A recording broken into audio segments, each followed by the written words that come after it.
বলতেছো? আসসালামু আলাইকুম রহমতুল্লাহি বারকাতু। দ্বিতীয় পার্টে আপনাদেরকে সকলকে অভিনন্দন। বিষয়টা নেটওয়ার্ক একটু ডিস্টার্বের কারণে একটু কেটে গিয়েছিল, দুঃখিত। আবারও আপনাদের সামনে উপস্থিত হলাম। তো আমরা যে বিষয়ে 11 নম্বর পয়েন্ট থেকে আলোচনা করেছিলাম, যে হাদিসের সনদ মতন নিয়ে, সে বিষয়টি এ বিষয়তে একটা স্বতন্ত্র আলোচনা করা যেতে পারে। জাবুল আল্লাহ মওদুদী রাহিমাহুল্লাহ তিনি কোন কোন হাদিসের ক্ষেত্রে দুর্বলতা ছিলেন, আর এই দুর্বলতা থাকার কারণে কি কি বিষয়ে তার সালাফ বিচ্যুত, মানে সালাফ থেকে বিচ্যুত ঘটেছেন, এ বিষয়টা আলাদা স্বতন্ত্র আলোচনা প্রয়োজন আছে। সংক্ষিপ্ত জবাব এগুলো সম্ভব নয়, ইনশাল্লাহ। যেহেতু আলোচনা চলছে, ইনশাল্লাহ এই বিষয়ে একদিন স্বতন্ত্র আলাদাভাবে আলোচনা করবো, ইনশাল্লাহ নিয়াত থাকলো। পয়েন্ট নাম্বার 12, যে মোল্লা নাজিম বা নিজাম, যাই হোক, তিনি আরেকটা বিষয়ে যেটা অভিযোগ করেছেন, তিনি খুব হাসছিলেন, যে শেখ মতিউর রহমান মাদানী হাফিজাহুল্লাহ তিনি স্পষ্টভাবে বলেছেন যে আবুল আলম মওদুদের ইলম ছিল কম, লেখনের শক্তি ছিল বেশি, এই জন্য তিনি বেশি লিখেছেন। তো যাই হোক, যে ইলম ছিল কম আর তার লেখনের শক্তি ছিল বেশি, এই জন্য বেশি লিখেছে, বেশি ভুল করেছে, এটা শেখ মতিউর রহমান মাদানী হাফিজাহুল্লাহ তাআলা তিনি বলেছেন। তো এখানে মোল্লা নাজিম সাহেব তিনি খুব অট্টহাসি দিয়ে বলছেন, যেটা কি সম্ভব যে গাড়িতে আপনি যতটুকু তেল পড়বেন তার চেয়ে বেশি চলবে? ভাই, এটা সঙ্গে আপনি নিজেই বলবেন যে হ্যাঁ, এমন কিছু কিছু লোক আছে যাদের আছে কম, বলে বেশি। যেমন আপনি অনেক বক্তৃতাতে, আপনাদের শাগরেদরা অনেক বক্তৃতাতে বলেন যে অমুক আলিম জাহেল, হাফিজুর রহমান কুয়েকাটা একজন জাহেল, কিছু জানে না, বলে বেশি। ভাই, আপনারা বলুন রে ভাই, যে হাফিজুর রহমান কুয়েকাটা তিনি জানে না, কিন্তু বলে বেশি। তবে যদি নাই জানবে তিনি বলবেন কিভাবে? এই যে তাহেরি আছে, উনি জানেন যদি কম, তো বলেন কি বেশি কিভাবে? তো ভাই, এটা আপনিও নিজে বলেন, সমস্ত ওলেমানে বলেন, আপনারাই বলেন রে ভাই, যে এই আলেম জাহেল, ওই আলেম জাহেল, জালাল, আরো সব কি কি নাম আছে আপনার বাংলাদেশের আলোচকরা, আলাউদ্দিন জিহাদি ও জাহেল। তো জাহেল হলো এরকম মোটামুটি বই লিখলো কিভাবে? জাহেল হলে তিনি লিখলেন কিভাবে? তার যদি ইলম যদি নাই থাকে, যেমন আপনার যে ফেরকা বেরলবির প্রতিষ্ঠাতা আছে আহমেদ রেজা খান বেরলবি, ওনাকে জাহেল বলা হয়। তো উনি যদি জাহেল হবেন, তো মোটা মোটা তাফসিরের কিতাব, উসুলের হাদিসের কিতাব কিভাবে তিনি লিখলেন? তো এটা আপনিও মানেন, কিন্তু আপনি এখন যেহেতু আপনার বিরুদ্ধে চলে গেছে, আপনি এটাকে মানতে চাইছেন না আবুল আলম মওদুদীর ক্ষেত্রে। আরে ভাই, অনেকেই আছে জানে কম, বলে বেশি। মতিউর রহমান মাদানী তাই বলেছে, তিনি দলিল উপস্থাপন করেছে, পারলে আপনি ইলমি খণ্ডন করুন। তো ভাই, এটা যে কথা আপনারাই বলেন যে অমুক আলেম জাহেল, অমুক জাহেল, অমুক জাহেল, তো জাহেল তো কথা বলে কিভাবে, জাহেল তো লিখছে কিভাবে? ওইসব আলেমগুলো যাদের বিপক্ষে আপনি আছেন, তো যে মাঠে আপনি নিজে আছেন, যে অপরাধে আপনি অপরাধী, আরেকজনকে গাদের চাপাতে চেষ্টা করছেন কেন? এটা বেইনসাফি একটি কাজ। পয়েন্ট নাম্বার 13, যে বিষয়টা আলোচনা করব, যে আপনি যেটা বলেছেন যে মতিউর মাদানী তিনি আবুল আলম মওদুদীর সমস্ত বই না পড়ে তিনি মন্তব্য করেছেন, সমস্ত বই না পড়ে তিনি মন্তব্য করেছেন, এটা আপনি অভিযোগ করেছেন। এটা কি কোনো অভিযোগ যে একটা মানুষের কোনো লেখনী ভুল প্রমাণ করার জন্য তার সমস্ত কিতাব পড়তে হবে? এটা আপনাকে কোথায় পেয়েছেন? উসুল কোথায় পেয়েছেন? আপনি কি খন্দকার আব্দুল্লাহ জাহাঙ্গীর রাহিমাহুল্লাহ থেকে দুটো আপনি দিয়েছেন, পয়েন্ট উপস্থাপন করেছেন, যে হাদিসের নামী জালিয়াতি থেকে, যে খন্দকার আব্দুল্লাহ জাহাঙ্গীর রাহিমাহুল্লাহ তিনি এই কথা বলেছেন, আপনি এই অভিযোগ, মানে এই দলিল উপস্থাপন করেছেন। আপনার কাছে প্রশ্ন, আপনি কি খন্দকার আব্দুল্লাহ জাহাঙ্গীর রাহিমাহুল্লাহ সমস্ত কিতাব পড়ে মন্তব্য করেছেন, না আপনার যতটুকু দরকার ততটুকু নিয়েছেন? নিশ্চিত আমি বলতে পারি আপনি খন্দকার আব্দুল্লাহ জাহাঙ্গীর রাহিমাহুল্লাহ সমস্ত কিতাব পড়েননি। তো সমস্ত কিতাব না পড়লে একটা বিষয় ভিত্তিক একটা কথাতে সে কথাকে কোট করা যাবে না, এটা আপনাকে কে, উসুলকে শিক্ষা দিয়েছে? আমাদের তো জানা নেই। আপনি তাফসির ইবনে কাসির থেকে আপনি সূরা হাজের 41 নম্বর আয়াতের তাফসির আপনি ব্যক্ত করেছেন। আপনাকে যদি প্রশ্ন করে আপনি গোটা তাফসির ইবনে কাসির সম্পূর্ণটা প্রথম থেকে শেষ পর্যন্ত পড়েছেন, উত্তর নিশ্চিত আপনি সম্পূর্ণ এখন পর্যন্ত আপনি পাঠ করে শেষ করতে পারেননি। তো কথা হচ্ছে এটাই, যে আমি যে বিষয়ে বলছি আর যে লাইনটাকে কোট করছি যে লেখকের, ওই কথাটার সঙ্গে আমার বিষয়টাকে সম্পৃক্ত আছে কি নেই? যে আছে, যথেষ্ট। এর জন্য সমস্ত কিতাব পড়ে তারপরে ওই বিষয় পরে মন্তব্য করতে হবে এমনটি নয়। একটা বই পড়ছেন, বই পড়তে পড়তে আপনি দেখছেন লেখা আছে কবরে সিজদা করা, এটা জায়েজ, এটা মুস্তাহাব কাজ, এটা উত্তম কাজ। প্রথম লাইন আপনি পেয়েছেন যে ভালো কাজ, উত্তম কাজ, এটা না করলে গোনা হয়, একটু লেখা পেয়েছেন। এবার আপনি যদি বলেন যে অমুক কিতাবে এই কথা লেখা আছে, এটাকে আপনি অপরাধী হয়ে গেলেন। আরে ভাই, আপনি প্রথম যেটুকু দেখেছেন, আপনি যে সে কথা বলছেন সেটার সঙ্গে সম্পৃক্ত, তার জন্য সম্পূর্ণ বই পড়ে জবাব দিতে হবে এটা কি আর এটা মন্তব্য করতে হবে কি, সঙ্গে আপনি করেন না। আপনি অনেক লেখকের বই পড়েছেন, মানে তার সম্পূর্ণ সেট পড়েননি। অন্য যেমন হাফিজুর রহমান কুয়েকাটা, তা হচ্ছে নোমাল কাসিমির, আপনি একটা বক্তৃতার জবাব দিয়েছিলেন যে 288 হুজুরের ওই সূরা বাকারার 288 আয়াত আছে না নেই, আপনি কি তার সম্পূর্ণ সমস্ত ভিডিও দেখেছেন? জি দেখেননি। তাহলে কেন আপনি তার বিরুদ্ধে ভিডিও করলেন, কেন তার বিরুদ্ধে মন্তব্য করলেন? সঙ্গে আপনি এই অপরাধী। মতিউর রহমান মাদানী যদি আবুল আলম মওদুদী সম্পূর্ণ বই না পড়েও যদি কিছু কিছু বই পড়ে সেই বইটার বিশেষ করে ভুল ধরছে। এখন তাফিমুল কোরআনে আমি সূরা বাকারা পড়েছি, সূরা বাকারা একটা আয়াত পড়তে গিয়ে যদি ভুল যদি করে, ইস্তেদলাল করে, তো আমি তো বলবো ভুল। যেমন যেমন আবুল আল্লাহ আহমেদ রেজা খান বেরলবির তাফসির আছে, তাফসিরে কানজুল ঈমান সূরা মাইদার 15 নম্বর আয়াতের দলিল দিয়ে তিনি প্রমাণ করতে চেয়েছেন নবীজি নূরের তৈরি। আমি শুধু কানজুল ঈমানের এটাই পড়লাম। যদি আমি বলি কানজুল ঈমানের এই 15 নম্বর আয়াত কর যে আপু মিনাল্লাহি, এই আয়াতের তাফসির ভুল করেছে, তো এটা কি আমার অন্যায় হবে? যে হবে না। ঠিক একইভাবে আবুল আল্লাহ মওদুদি কোনো তাফসির যদি আমি একটার উপর একটা আয়াত আর সেটা যদি কোরআন সুন্নাহর বিপক্ষে যায়, আমি বলবো যে হ্যাঁ আয়াতের গলত করেছে, ভুল করেছে, এটা স্বাভাবিক, সকলে বলবে। তো এটা আপনার মানে শুধুমাত্র অভিযোগ করেছেন আর বাচ্চা মানে শিশু সুলভ কথা বলেছেন বা উদুর পিণ্ডি বুদুর ঘরে চাপানোর চেষ্টা করেছেন, এটা একজন আলেম হিসেবে অন্তত আপনার জন্য আমরা আশা করেছিলাম না। পয়েন্ট নাম্বার 16, যে আপনি আরও একটি আলোচনা করেছেন যে শেখ মতিউর মাদানী হাফিজাহুল্লাহ তিনি একটা আলোচনা করেছিলেন সূরা সাজদা থেকে, বিশেষ করে সূরা সাজদার 21-22 নম্বর আয়াত, যে আল্লাহ সুবহানাহু ওয়া তাআলা হাশরের ময়দানে তিনি আসবেন, তার সামনে বিচার হবে। আবুল আলা মওদুদি এটাকে ইনকার করার চেষ্টা করেছেন। আপনি জবাব দিয়ে বললেন যে আল্লাহ তার আরশে সমাসীন, আরশেই থাকবে থেকে তিনি বিচার করতে পারেন না, তার নিচে নামার প্রয়োজন কি? নাউযুবিল্লাহ মিন জালিক। নিচে নামার প্রয়োজন কি? আল্লাহ আরশে পারে কি পারে না? ভাই আল্লাহ সমস্ত কিছুই পারে, সবকিছুই পারে। কিন্তু আল্লাহ রসুল যখন বলেছে যে বিচারের ময়দানে, হাসরের ময়দানে আল্লাহ সুবহানাহু ওয়া তাআলা আসবেন, ফেরেশতারা কাতার বন্দী হয়ে দাঁড়াবে। স্পষ্ট সুনান তিরমিজি হাদিস না 2573 বর্ণনা আছে। আল্লাহ কোরআনের সূরা সাজদার মানে সূরা ফাজরের 21-22 নম্বর আয়াতে তিনি ইঙ্গিত দিয়েছেন। যেহেতু কোরআন এবং হাদিসে আল্লাহ রাসূল স্বয়ং ব্যাখ্যা করেছেন যে আল্লাহ রসুল আল্লাহ সুবহানাহু ওয়া তাআলা নামবেন, তো আবুল আলা মওদুদি এটাকে তিনি অপব্যাখ্যা করার চেষ্টা করেছেন, তিনি এটা অমান্য করার চেষ্টা করেছেন। তো এইটাই শেখ মতিউর মাদানী বলেছেন। আল্লাহ কি পারে কি পারে না এটা প্রশ্ন না, আল্লাহ সমস্ত কিছুই পারে। আল্লাহ যা হুয়া আলা কুল্লি শাইইন কাদির, যা ইচ্ছা আল্লাহ তাই করবেন। কিন্তু মূলত হচ্ছে এটা কি হাদিস স্পষ্ট আল্লাহ রাসূল যেহেতু নিজে তাফসীর করেছেন কোরআনের আয়াতের, তারা হাদিস দ্বারা প্রমাণিত আছে, তারপরেও একটা অন্য ব্যাখ্যা দেওয়া, অন্য একটা জামা পরে দেওয়া, পোশাক পরিধান করে দেওয়া এই আয়াতটাকে, এটা তো সালাফদের কাজ নয়, আর এটা কোনো আলেমের কাজ নয়। এই জন্য শেখ মতিউর মাদানী এই কথা বলেছেন। আপনি সূরা হাক্কা 44, 45, 46 পর আয়াত তেলাওয়াত করেছেন, বিশ্বনবীর কোনো কথা নিজে কল্পিত বলতে তার কণ্ঠশিরা ছিন্ন করা হতো। আরে এখানে একটা আয়াত আছে সূরা হাক্কারি 69 নম্বর সূরা আয়াত নম্বর 17 আর 18। আবুল আলা মওদুদি সে বিখ্যাত একটা আয়াত কোরআনের, যে কিয়ামতের মাঠে আল্লাহ তার আরশে সমন্বিত থাকবেন আর 8 জন ফেরেশতা এসে সেটাকে বহন করবেন। আবুল আলা মওদুদি এটাও তার আক্কেলে ধরেনি যে আল্লাহ থাকবে আরশে আর ফেরেশতারা মাখলুক কিভাবে নিয়ে যাবে, এটাকে তিনি অপব্যাখ্যা করার চেষ্টা করেছেন। আমাদের কথা হচ্ছে কোরআনের যেমন আয়াত আছে ওইভাবে বিশ্বাস করেন, এটা মুতাশাবিহাত আপনি কেন ব্যাখ্যা দিতে চাইছেন? ওখানে আবুল আলা মওদুদি সূরা হাক্কা 70 নম্বর আয়াতে তিনি নিজে বলেছেন এখানে ব্যাখ্যা দেওয়া উচিত নয়, ব্যাখ্যা ছোটা উচিত নয়, কিন্তু নিজে একটা ব্যাখ্যা দেওয়ার চেষ্টা করেছেন যে ব্যাখ্যাটা সালাফ থেকে প্রমাণিত নয়, কোরআন আয়াত দ্বারা প্রমাণিত নয়, হাদিস থেকে প্রমাণিত নয়। তো এইগুলো যদি কেউ বলে এগুলো কি অন্যায় হবে? যে অন্যায় কিসের? কারণ আপনারাও বিভিন্ন তাফসিরে ব্যাখ্যা, ভুল ব্যাখ্যা যদি বেরলবিরা করে, কওমিরা করে, আপনারা খণ্ডন করেন, প্রতিবাদ করে এই আয়াতের তাফসির ভুল করেছে, এই আয়াত থেকে কবর মাজার সিজদা দিয়া পীরের ধরা ফরজ যেমন অপব্যাখ্যা করেছে, আপনারা নিজেরাই জবাব দেন। তো তখন আপনাদের এইসব কথাগুলো কোথায় থাকে? এত উদারতা তখন কোথায় থাকে? তখন তো আপনারা কিছুই বলেন না। যাই হোক, পয়েন্ট নম্বর 17 সূরা নাসর প্রসঙ্গে, সূরা নাসর আর আপনি সূরা নাস কি যে বলেছেন বুঝতে পারলাম, তো সূরা নাসর প্রসঙ্গে আবুল আলা মওদুদি তাফসীরটা করেছে যে ইজা জা নাসরুল ফাত, এই আয়াতের ব্যাখ্যাতে ফাসতাবি বিহামদি রাব্বিকা, যে সুতরাং তুমি আল্লাহ প্রশংসা করো, আল্লাহ ইস্তিগফার তওবা করো। আবুল আলা মওদুদি এখানে কি কথা লিখেছেন? গুনাহ কথা লিখেন, ঠিক আছে। আবুল আলা মওদুদি তিনি যে কথা বলতে চেয়েছেন, বিশ্বনবী মুহাম্মদ সাল্লাল্লাহু আলাইহি ওয়াসাল্লাম কিছু ত্রুটি করেছিলেন, এই জন্যই আল্লাহ তাকে ক্ষমা চাওয়ার কথা বলেছে। ত্রুটি করেছিলেন এই জন্য ক্ষমা চাওয়ার কথা, ত্রুটি করেছিলেন এই জন্য কি ক্ষমা চাওয়ার কথা বলা হয়েছে? কেমন কথা বললেন? এটা তো আকীদা আমরা গ্রহণ করি না। যে আল্লাহ রাসূলের যেহেতু ত্রুটি ছিল আর আল্লাহ সুবহানাহু ওয়া তাআলা তার জন্য তুমি ক্ষমা চাও, তুমি ক্ষমা চাও, ইস্তিগফার করো, এই তাফসীর এটা তো আমরা গ্রহণ করি না। কারণ এটা আল্লাহ রাসূল কোন ত্রুটি বিচ্যুতি করেছে এর জন্য যে আল্লাহ বলছে তুমি তার জন্য ক্ষমা চাও, এর জন্য ক্ষমার নির্দেশ এসেছে, এমনটি নয়। আল্লাহ রসুল এমনি প্রতিদিন 70 থেকে 100 বার তিনি তাসবিহ পাঠ করতেন। আর রসুলের সঙ্গে বা রসুলের দিকে নিসবাত করে এমন কথা বলা এটা সঠিক নয়, এটা আপনি নিজেও বুঝতে পারছেন। আবুল আলা মওদুদিকে ডিফেন্ড করার কিছু নেই, তিনি ভুল করেছেন, ভুল তার হতে পারে, ত্রুটি বিচ্যুতি হতে পারে, এটা মানতে হবে। আপনি এমন মনে করছেন যে আবুল আলা মওদুদি ভুলই করতে পারে না, কুল্লু বানি আদম খাত্তাউন, প্রত্যেকটা আদম সন্তান ভুল করবে, সুনান তিরমিজি হাদিস না 2499 সনদ হাসান। তো এখানে তাকে ডিফেন্ড করাটা মূল উদ্দেশ্য নয়, মতিউর মাদানীকেও আমার ডিফেন্ড করার উদ্দেশ্য নয়, আর আপনাকে অপদস্থ করার মূল উদ্দেশ্য নয়। যেটা হক সেটাকে হক বলতে শিখুন। তার জন্য আমি এটাই বলবো যে এই তাফসীরটা যিনি করেছেন এখানে ভাষা বা তার শব্দ চয়ন ঠিক হয়নি, মাওলানা মওদুদি শব্দ চয়ন করা ঠিক হয়নি, এটাই বলছি। এই শব্দ চয়নটাকে পরিবর্তন করা দরকার ছিল। বিশেষ করে সমস্ত কথা তো রসুলের সঙ্গে আল্লাহর সঙ্গে বলা এগুলো সঠিক নয়, তার জন্য এটা হচ্ছে এমন কথা।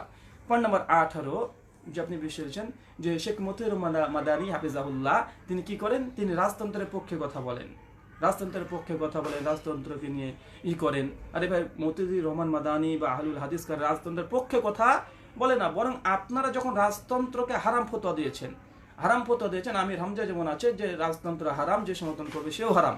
যখন আপনারা ফতোয়া দিয়ে দিয়েছেন যে রাজতন্ত্র হারাম, সৌদিতে যে রাজতন্ত্র হুকুমত চলছে এটা হারাম, সেই সময়তে যারা পবিত্র সুন্নাহ প্রচার করে তাদের জন্য অলঙ্ঘনের দায়িত্ব হয়ে যায় আপনারা এটা ভুল ফতোয়া দিয়েছেন। ভাই রাজতন্ত্র হারাম নয়, এটা অন্তত রাজতন্ত্র হারাম নয়। যেহেতু আপনারা ফতোয়া দিয়েছেন, আপনারা প্রথমে খুঁচিয়েছেন, রাজতন্ত্র হারাম বলে খুচুরটা দিয়েছেন, যখন গন্ধটা আপনারা ছড়িয়ে দিয়েছেন তখনই আমাদেরকে মুখ খুলতে হয়েছে যে আসলে কি রাজতন্ত্র ইসলামে হারাম। যখন শ্রোতারা প্রশ্ন করছে আসলে রাজতন্ত্র কি হারাম, তখন আমাদেরকে বলতে হচ্ছে কোরআন এবং হাদিস এবং সালাফদের মানহাজ অনুসারে রাজতন্ত্র হারাম নয়। তার জ্বলন্ত প্রমাণ যে রাজতন্ত্র প্রতিষ্ঠা করে কে? স্বয়ং মুয়াবিয়া বিন আবি সুফিয়ান। মুয়াবিয়া রাদিয়াল্লাহু তাআলা আনহু 60 হিজরিতে মৃত্যুবরণ করে একজন সাহাবী রাসূল, আল্লাহ রাসূলের সাহাবী, তিনি প্রথম রাজতন্ত্র তিনি প্রতিষ্ঠা করেন। তো এখন যদি রাজতন্ত্র হারাম হবে তো সাহাবা রাদিয়াল্লাহু তাআলা তিনি কি হারাম কাজ করেছেন? আর এই মুয়াবিয়ার উপরে সবাই এসে বায়াত করেছে, তারাও কি হারামের সঙ্গে পতিত ছিল? প্রশ্ন আসে। আর সহিহ সুনান আবু দাউদ কিতাবুস সুন্নাহ হাদিস নাম্বার 4646, আর সুনান তিরমিজি কিতাবুল ফিতান হাদিস নাম্বার 2626, সুনান কুবরা লিল বাইহাকি হাদিস নাম্বার 7165। রাসূল বলেছে যে আমার উম্মতের মধ্যে মানে খলিফারা 30 বছর খিলাফত থাকবে। আবু বকর, ওমর, ওসমান, আলী রাদিয়াল্লাহু তাআলা আনহু, আর চারজন খলিফা আবু বকর, ওমর, ওসমান আর আলী রাদিয়াল্লাহু তাআলা আনহু। আর রাসূল বলেছে তারপরে রাজত্ব দেওয়া হবে, হুকুমত দেওয়া হবে যার ইচ্ছা। তো এই তারপরে কে রাজত্ব পেয়েছে? আবু সুফিয়ান, মুয়াবিয়া রাদিয়াল্লাহু তাআলা আনহু, তিনি রাজত্ব পেয়েছেন আর তেনার মাধ্যমেই রাজতন্ত্র প্রতিষ্ঠা হয়েছে। কোন সাহাবী সেই সময়তে প্রতিবাদ করেনি যেটা হারাম। সাহাবীদের পরে তাবেইন তারাও কোনো ফতোয়া দেয়নি যেটা হারাম। মুসান্নাফ আব্দুর রাজ্জাকে 17,000 ফতোয়ার গ্রন্থ সাহাবীদের। তো আপনি একটা ফতোয়া দেখান যে কোনো সাহাবী বা কোনো তাবেই এরা বলেছে মানে এই রাজতন্ত্র হারাম, যেটা সালাফরা দেয়নি, সাহাবীরা দেয়নি, তাদের সময় প্রতিষ্ঠিত ছিল রাজতন্ত্র, তারপরে তারা ফতোয়া দেয়নি। আপনি কেন ফতোয়া দিচ্ছেন বা আপনারা কেন দিচ্ছেন?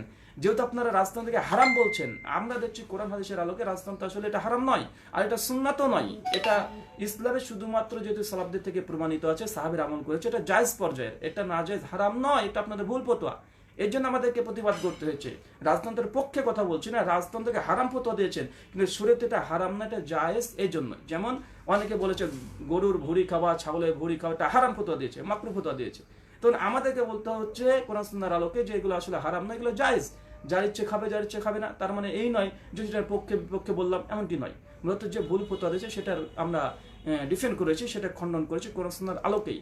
আর রাজতন্ত্র যে হারাম এটা কে বলেছে? আজ পর্যন্ত একটা ফতোয়া দেন গ্রহণযোগ্য মুহাদ্দিস যারা সালাফরা পৃথিবী থেকে চলে গেছে প্রায় 1000 বছর পূর্বে, তাদের একটা ফতোয়ার কিতাব থেকে দলিল দেন গ্রহণযোগ্য আহলুস সুন্নাহ ওয়াল জামাতের অন্তর্ভুক্ত, যে তারা বলছে যে রাজতন্ত্র হারাম। বা আপনি খুব ভালোভাবে জানেন 4 ইমাম, প্রথম হচ্ছে ইমাম আবু হানিফা রাহিমাহুল্লাহ 80 হিজরি জন্ম, 150 মৃত্যু। ইমাম মালিক 93 জন্ম, 179 মৃত্যু। ইমাম শাফিঈ 150 জন্ম, 204 মৃত্যু। ইমাম আহমদ বিন হাম্বল রাহিমাহুল্লাহ 164 জন্ম, 241 মৃত্যু। সেই সময়তে স্বয়ং রাজতন্ত্র প্রতিষ্ঠিত ছিল। সেই সময় ফাসেকে ছিল জালেম, ফাসেকে ছিল মানে সরকারে ছিল ফাসেক জালেম। এইসব ইমাম রাহিমাহুল্লাহদের উপরে নির্যাতন করেছে। আপনি একটা তাদের ফতোয়ার গ্রন্থ থেকে দেখান যে ইমাম আহমেদের উপরে যে নির্যাতন করা হয়েছে, তার জন্য তাকে কাফের ফতোয়া দিয়েছে সরকারকে, তাকে ফাসেক ফতোয়া দিয়ে, তাকে জালেম ফতোয়া দিয়েছে, বা তাদের রাজতন্ত্র হারাম এমন কোনো ফতোয়া দিয়েছে। একটা আপনারা দলিল দেখেন, তাহলে তো বোঝা যাবে যে না, সালাফরাও যেহেতু রাজতন্ত্রের মধ্যে তাদের জীবনটাকে অতিবাহিত করেছে, কেউই ফতোয়া দেয়নি এটা হারাম। তো আপনি কে যে আপনি এটাকে রাজতন্ত্র হারাম, তাকে যারা সমর্থন করবে সেটাও হারাম? আমরা রাজতন্ত্রের পক্ষে বলছি না।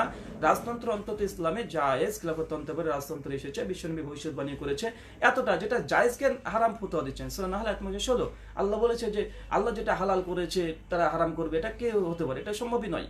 সূরা তওবা 31 নম্বর আয়াতের ব্যাখ্যাও দেখেন, স্পষ্ট আছে যে হালালকে হারাম করে ইখতিয়ার এটা নাই, স্বয়ং আল্লাহ রাসূলকে হালালকে হারাম করে ইখতিয়ার দেওয়া হয়নি। সূরা তাহরিম 66 নম্বর 1-2 মধু সংক্রান্ত ঘটনা বর্ণনা আছে, হালাল জিনিসকে আল্লাহ রাসূল হারাম করে দিয়েছে। তো যেটা শরীয়তে সাহাবাদের জামানা থেকে চালু আছে, সাহাবা রাদিয়াল্লাহু তাআলা আনহুদের জামানা থেকে এটা প্রচলিত আছে, তার এর মধ্যে প্রতিষ্ঠিত ছিল, পরবর্তী মুহাদ্দিসগণ প্রতিষ্ঠিত ছিল, ইমামগণ প্রতিষ্ঠিত ছিল, কেউ হারাম ফতোয়া দিলেন না। আর আপনারা হারাম ফতোয়া দিলেন, এটাকে আমরা ডিফেন্ড করি, এর পক্ষে বলি না, বিপক্ষে বলি না। যেটা ইসলামে যতটা আছে সেটাই আমরা ততটাই বলি। ইলমি পয়েন্ট নাম্বার 19, আপনি হুমকি দিয়েছেন মতিউর রহমান মাদানী হাফিজাহুল্লাহকে যে আপনি যদি আপনার এই ইউটিউব থেকে বক্তৃতা, বিশেষ করে মওদুদের প্রসঙ্গে যে বক্তৃতা দিয়েছেন, এটা যদি ডিলিট না করেন তাহলে আপনারা নাকি মাঠ গরম করে দিবেন, আপনারা সেটা পারবেন, খুব ভালোভাবে জানেন। এমন অনেক হুমকি দিয়েছেন। পাশাপাশি বলেছে লক্ষ লক্ষ জনমত গঠন করবেন, লক্ষ লক্ষ জনমত গঠন করবেন। কে নিষেধ করলো ভাই? আপনি কি হুমকি দিয়ে কি হককে থামিয়ে দিতে পারবেন? হুমকি দিয়ে আপনি হককে থামিয়ে দিবেন? আপনি ইলমি খণ্ডন করেন, জনমত গঠন করা কি দরকার? ইলমি আলোচনা হচ্ছে, ইলমি পর্যালোচনা করেন। আপনি মানে মতিউর রহমান মাদানী যেমন স্ক্রিনশট দিয়ে তিনি কথাগুলো বলেছেন, আপনি কোরআন সুন্নাহর আলোকে তার মানহাজটিকে সঠিক প্রমাণ করেন। আর আপনি বলতে চাইছেন যে না আসলে কোনো ভুলই করেনি। সবচেয়ে পয়েন্ট নাম্বার 20 আরেকটা যেটা যে আবুল আলম মদের তাফিমাতে 69 নম্বর পৃষ্ঠাতে স্পষ্ট বলেছেন যে নামাজ, রোজা, হজ, যাকাত এগুলো ট্রেনিং কোর্স, আর বড় ইবাদতকে পৌঁছানোর জন্য এই কালোকে করতে হয়। বা ট্রেনিং কোর্স বলেছেন, আপনি এটাকে মেনে নিয়েছেন যে ঠিকই বলেছে, আপনি একটা ব্যাখ্যা দেওয়ার চেষ্টা করেছেন। আপনার ব্যাখ্যাটা অনেকটা হিজবুত তৌহিদ যেমন আছে, এই যে হিজবুত তৌহিদ কি যেন আপনাদের বাংলা সেটা নতুন তৈরি হয়েছে হিজবুত তৌহিদ, তাদেরও সলাহ মানে নামাজের উপর একটা বই আছে, ওখানে তারা ওটাই বলেছে যে সলাত হচ্ছে একটা ট্রেনিং, কেমন মিলিটারি ট্রেনিং। মিলিটারি ট্রেনিং, এই ট্রেনিং এর মাধ্যমেই এই ক্ষমতা হাসিল করতে হবে। এটা তো হিজবুত তৌহিদের আকীদা আপনারা গ্রহণ করেছেন, বা আপনাদের আকীদাকে তারা গ্রহণ করেছে যে কোনো একটা। প্রথম কথা যে নামাজ, হজ, যাকাত ট্রেনিং কোর্স বা ট্রেনিংটা যদি ভালো করে না দেন তাহলে কি সফলতা অর্জন করতে পারবেন? জি পারবেন না। অথচ বিশেষ করে ট্রেনিং আমি দিয়েছি, মিলিটারি ট্রেনিং আমি 2009-10 দিয়েছি আমাদের কলকাতাতে, আমাদের স্কুল থেকে দেওয়া হয়েছিল। আমি 11 দিন ট্রেনিং করেছি আলহামদুলিল্লাহ। তো আমি ওখানে গিয়ে যেটা দেখেছি যে লাইনে যখন দাঁড়াই, মানুষ যখন লাইনে দাঁড়ায়, আপনি যখন কাতারের সঙ্গে লাইনের উদাহরণ দিয়েছেন, তা আমরা যখন লাইনে দাঁড়াতাম মিলিটারি লাইনে, সেই সময়তে কেউ যদি 1 ইঞ্চিও সামনে চলে আসতো, কেউ যদি একটু ফাঁকা হতো, মানে অনেক ডিসিপ্লিন তাদের মধ্যে, একটু টুটি বিচ্যুটি হলে আমাদের যে কমান্ডার থাকতো তিনি সঙ্গে সঙ্গে এসে পায়ের পুরো বেতের বাড়ি মারতো। কিন্তু আপনারা তো এটার সঙ্গে মানে এটা যদি ট্রেনিং কোর্স বলেন, তো আপনার ট্রেনিংটা তো ঠিকভাবে করেন না, এবং ট্রেনিংটাকে ঠিকভাবে না করার জন্য উপদেশ দেন, আদেশ করেন। কেমন? যদি কেউ কাদের সঙ্গে কাঁধ, পায়ের সঙ্গে পা লাগায়, আপনারা ফোঁতা দিয়ে বসেছেন যে না 4 আঙ্গুল ফাঁকা দিলে কোনো সমস্যা নেই। ভাই ট্রেনিং যখন হবে হুবহু হবে, ট্রেনিংটা অন্তত ঠিকভাবে করেন, কোরআন হাদিসের আলোকে করেন। যেহেতু ট্রেনিং নামাজ, রোজা, হজ, যাকাত এগুলো, তো ট্রেনিংটা একটু ভালো করে করেন, কাঁধের সঙ্গে কাঁধ, পায়ের সঙ্গে পা লাগিয়ে দেন। ট্রেনিং যেহেতু বিশ্বনবী রাসূলের দিন দ্বারা প্রমাণিত আছে, এটা করেন। যেগুলো ট্রেনিং হুবহু করেন, আর একটু যদি উল্টাপাল্টা হয়, তো বিশেষ করে কমান্ডার তাদেরকে মারতো, মানে আমাদের কমান্ডার দেখেছি আমরা মার খেয়েছি এই ক্ষেত্রে। তো ট্রেনিংটা অন্তত ভালো করে দেন। ট্রেনিংই যদি ভালো করে না দেন তো কামিয়াবি হবেন কিভাবে আপনি চূড়ান্ত শিখরে পৌঁছাবেন? আরেকটা কথা মনে রাখবেন যে ট্রেনিং এর একটা নির্দিষ্ট সময় আছে। আজকে আমি ট্রেনিং দিলাম পুলিশ মিলিটারি চাকরির জন্য, 1 বছর ট্রেনিং দিলাম, যখন মিলিটারি চাকরি আমি পেয়ে গেলাম তখন আর ট্রেনিং থাকে না। এখন ধরেন আপনি পরীক্ষা, মানে আপনি কোনো চাকরি করবেন, এই জন্য আপনি এখন কি বিভিন্ন শিক্ষা প্রতিষ্ঠানের মাধ্যমে আপনি ট্রেনিং নিচ্ছেন, ট্রেনিং করছেন কোনো একটা চাকরি পাওয়ার পরে। ভাই চাকরি পাওয়ার পরে কি আর ট্রেনিং এর জরুরত আছে? আর কোনো জরুরত নেই। যেহেতু আপনার মুখ্য উদ্দেশ্য একটা কাজ, ওই কাজটাকে দখল করার জন্য আপনাকে বিভিন্ন ট্রেনিং নিতে হয়। তো নামাজ, হজ, যাকাতের যে ট্রেনিং হয়, তো মানে আপনার দিন কায়েম হয়ে গেলে নামাজের দরকার নেই?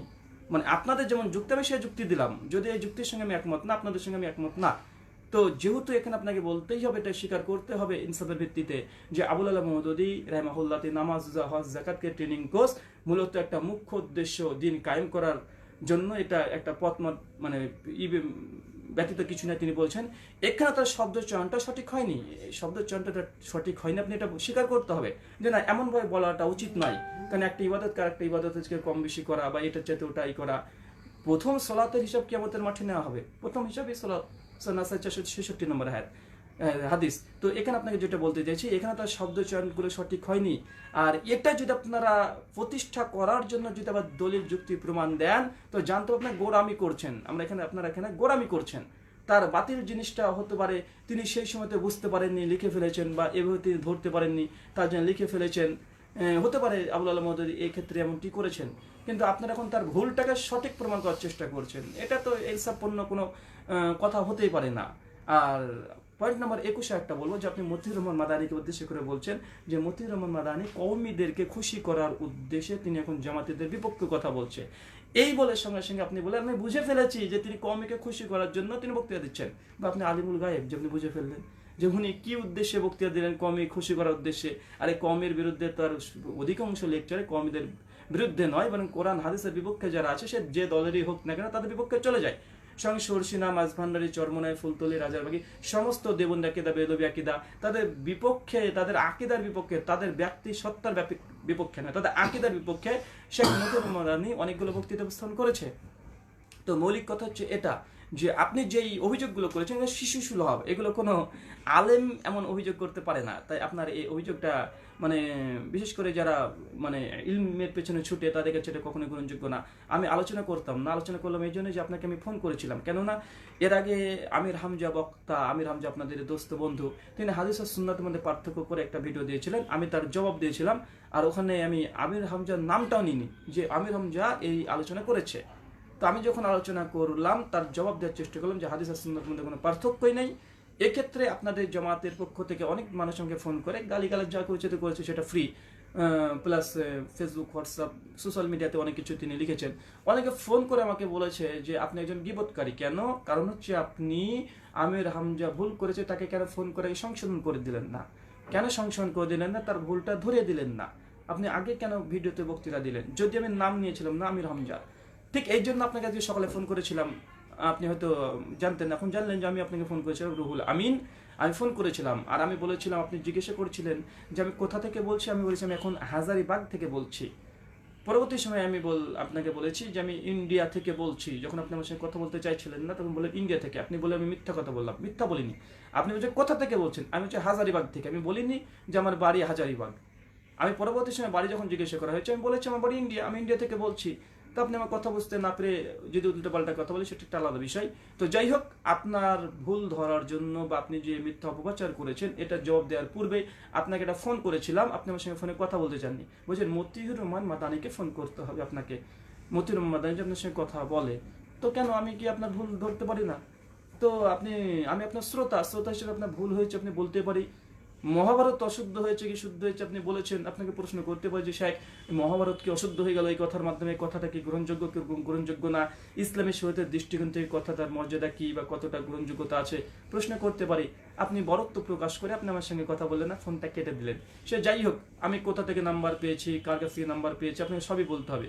কথা একটা নয়, যেটা বলেছেন ফোন করেছে আপনার বলা দরকার ছিল, ফোনটা কেটে চলে গেলেন। এটা দিন কায়েম করবেন কিভাবে? আপনি যদি মানুষকে দিনই না জানাতে চান, দিনই জানাতে চাইছেন না, একটা জিনিস মাসলা জিজ্ঞাসা করেছি, তো আপনি দিন কায়েম করবেন কিভাবে?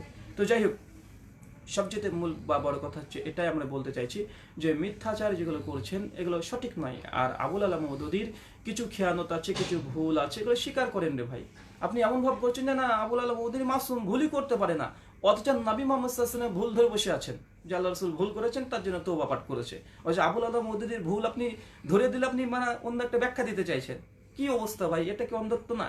এটা তো অন্ধত্ব, এটাই অন্ধত্ব। আবুল আলা মওদুদীর যে ত্রুটি বিচ্যুটি, আমি এখন মানে সফরে আছি, ইনশাল্লাহ আমার নিয়াত থাকলে যে আবুল আলা মওদুদীর যে কোথায় কোথায় ত্রুটি বিচ্যুটি আছে প্রত্যেকটা আমি উর্দু এবং বাংলাতে যেগুলো অনুবাদ হয়েছে এটা নিয়ে একটা ভিডিও করব, সেখানে আলোচনা করবো যে আবুল আলা মওদুদী এই কথাটা ভুল বলেছে। আর শ্রোতাদেরকে বলবো এই বিষয়ে যদি বিস্তারিত ভুল জানতে চান, সবচেয়ে বড় যে মারাত্মক ভুল করেছে আবুল আলা মওদুদী, মুআবিয়া রাদিয়াল্লাহু তাআলা আনহু উপরে এত অভিযোগ করেছে খিলাফিয়াতুল মুলকিয়াত এই গ্রন্থে 6 নম্বর অধ্যায় থেকে আমি পড়তে লাগবেন। মুআবিয়া রাদিয়াল্লাহু তাআলা আনহু সাহাবী রাসূল, তাকে একদম মানে এমন কোনো অভিযোগ নাই যে তার উপরে করেনি।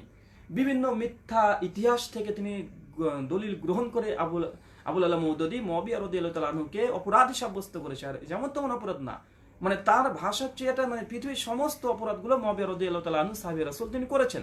নাউযুবিল্লাহি মিন যালিক। এটা হচ্ছে সবচেয়ে তার বড় ভুল। এর চেয়ে তার কোনো ভুল হতে পারে? এর চেয়ে তার কোনো ভুল হতে পারে যে একজন সাহাবীর উপরে এত ক্ষিপ্ত? আর দলিল কি বিভিন্ন ইতিহাস থেকে দিয়েছে। চিন্তা করেন আবুল আলা মওদুদী যেখানে হাদিসের উপরে সন্দেহ পোষণ করছে যে বিবেকের বিরুদ্ধে চলে গেলে এটা গেলে ওটা গেলে এইভাবে গেলে এই হাদিসটা মানা যাবে না। তো যেখানে হাদিসের সনদ মতন আছে তারপরেও সে হাদিসকে গ্রহণ করতে চাইছে না, ইতিহাস থেকে দলিল দিয়ে সাহাবীর উপরে আপত্তি করছে। চিন্তা করেছেন? ওসমান রাদিয়াল্লাহু তাআলা আনহু প্রসঙ্গে খিলাফিয়াত মুলকিয়াত উর্দু লাহোর পাকিস্তান থেকে ছাপা যে কিতাব আছে 92-99 পৃষ্ঠা পরিষ্কার বলে লিখেছে যে ওসমান রাদিয়াল্লাহু তাআলা আনহু স্বজন প্রীতি ছিল, এর জন্য তিনি খিলাফতের সময় অনেক ভুল করেছে তিনি কথা বলেছেন। চিন্তা করে দেখেন। তো এইভাবে যদি আমি দিতে চাই, বিশেষ করে শ্রোতাদেরকে বলবো আবুল আলা মওদুদী সাহাবী প্রসঙ্গে মানে একদম বাজে আকীদা জানতে চাইলে আপনি খিলাফিয়াত মুলকিয়াতের 6 নম্বর অধ্যায় থেকে পড়তে শুরু করেন।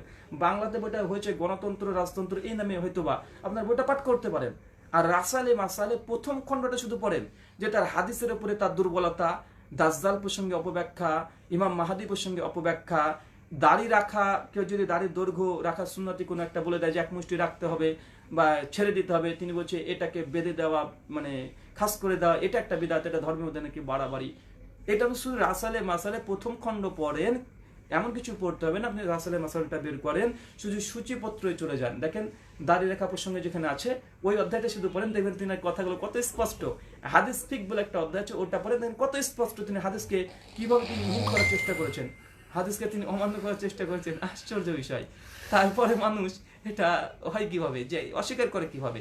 তো যাই হোক, আমি বাংলা ভাষাভাষী মানুষের জন্য এই কথা বললাম যে আপনার এই বইটা পাঠ করতে পারেন।